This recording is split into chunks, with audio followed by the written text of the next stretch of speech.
श्रीकांत शिंदे फाउंडेशनच्या माध्यमातून कोट्यवधींचा घोटाळा झाल्याचा आरोप संजय राऊतांनी केलाय। सीएम कार्यालयामध्ये बसून कंत्राट वाटप करतात आणि देणग्या घेतात असा आरोप त्यांनी केला। कोट्यवधी रुपयांचा गैरव्यवहार हा मनी लॉन्ड्रिंगचा गुन्हा असं राऊतांनी म्हटलं आहे। संजय राऊतांकडून मोदी फडणवीसांना चौकशी करण्यासाठी पत्र देखील लिहिण्यात आले, तर जे पत्राचाळचे आरोपी तेच पत्र लिहित आहेत अशी टीका श्रीकांत शिंदेंनी केली आहे। शिंदे फाउंडेशन आहे, त्यांचे व्यवहार नक्की काय आहेत? फाउंडेशन त्याचे व्यवहार काय आहेत? त्यांची आर्थिक उलाढाल काय आहे? लाखो कोट्यावधी रुपयाची उलाढाल हे लोक करतात।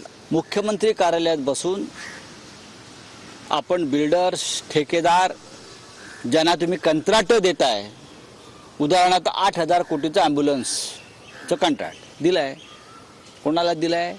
बाळराजांचे ते फार जवळचे आहेत। हे मुख्यमंत्री कार्यालयात बसून आणि त्यांचे जे लोक आहेत, बाळराजांचं मंडळ आहे, हे चंदा धो धंदा लो याच माध्यमातून पैसे गोळा करतायत। जे लोक पत्राचाळचे आरोपी आहेत, जेलमध्ये जाऊन आले, तेच पत्र लिहित आहेत।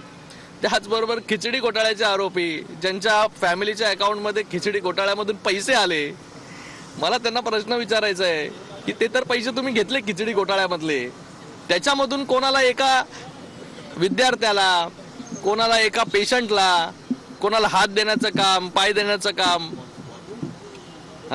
कोणाला त्या ठिकाणी वैद्यकीय मदत करण्याचं काम 5 पैशाचं तरी केलंय का? याचं पण उत्तर त्यांनी दिला पाहिजे, तपशील दिला पाहिजे। आणि मला एवढंच सांगायचं आहे कि पत्रे के घर में रहने वाले दूसरे को पत्र जो है वो लिखा नहीं करते।